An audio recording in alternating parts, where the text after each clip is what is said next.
নমস্কার বন্ধুরা, অঞ্জনা স্পাইসেসে আপনাদের সকলকে স্বাগত জানাই। চলুন আজ বানিয়ে ফেলি অসাধারণ স্বাদের, খুব তাড়াতাড়ি তৈরি হয়ে যাওয়া একটা মাশরুমের রেসিপি। বন্ধুরা, যদি ভালো লাগে তাহলে কিন্তু একটা লাইক, কমেন্ট, শেয়ার, সাবস্ক্রাইব করতে কিন্তু ভুলবেন না। দেখুন, আমি মাশরুমগুলোকে নিয়ে নিয়েছি। মাশরুমগুলোকে ভালো করে ধুয়ে এগুলোকে, যেগুলো বেশি বড় ছিল 4 টুকরো করেছি, না হলে বেশিরভাগই আমি অর্ধেক করেই রেখেছি, আর একদম যেটা ছোট ছোট ছিল সেগুলোকে আমি আস্তই রেখেছি। দুটো পেঁয়াজ নিয়ে নিয়েছি, পেঁয়াজটাকে কেটে নিয়েছি, আর সঙ্গে একটু আদাও নিয়ে নিয়েছি। 1 টুকরো আদা, সেটাকে আমরা রাফলি চপ করে নিয়েছি। আর দেখুন, পেঁয়াজগুলোকেও আমরা রাফলি একটু চপ করে নিয়েছি। এবারে একটা চপার নিয়ে নেব। চপারের ভেতরে পেঁয়াজ, আদা আর কয়েকটা কাঁচা লঙ্কা আমরা এর মধ্যে দিয়ে দেবো। কাঁচা লঙ্কার থেকেই কিন্তু ঝালটা আসবে। আর দিয়ে দিয়েছি কিছুটা রসুন। একসঙ্গে আমরা এটাকে কুচিয়ে নিয়েছি। আপনারা চাইলে এর মধ্যে একটু টমেটোও দিতে পারেন, আমি দিইনি। এবারে দেখুন, আমরা ঠিক এই অবস্থায় আমরা কুচিয়ে নেব। এবারে একটা কুকার বসিয়ে দিয়েছি। কুকারের মধ্যে দিয়ে দেব রিফাইন্ড অয়েল। এটা কিন্তু রিফাইন্ড অয়েলেই বেশি ভালো হবে। এবারে এর মধ্যে দিয়ে দেব দুটো টুকরো দারচিনি আর একটা এলাচ দিয়ে, যেই একটু ভালো গন্ধ বেরোবে তার মধ্যে দিয়ে দেব যে আমরা কুচিয়ে রেখেছিলাম আদা, পেঁয়াজ, রসুন, লঙ্কা, সেটা দিয়ে দেবো। তার মধ্যে আমি 1 টুকরো কিন্তু বাটারও দিয়ে দিয়েছি। বাটার দিলে কিন্তু এটার স্বাদটা অনেকটাই বেড়ে যায়।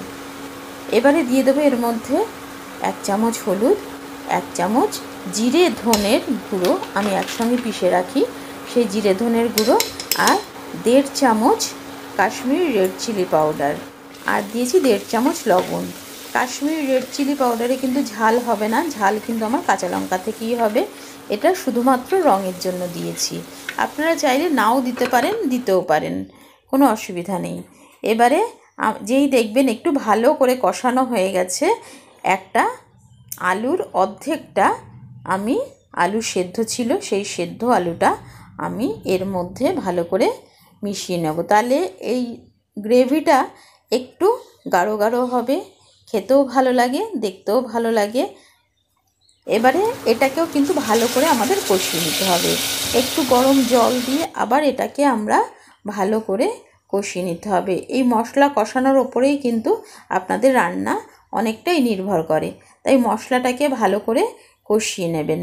দেখুন, যখন একদম কড়াই থেকে ছেড়ে আসবে, কড়াই মানে বলতে চাইছি কুকার থেকে যখন ছেড়ে আসবে, তখন এর মধ্যে দিয়ে দেবেন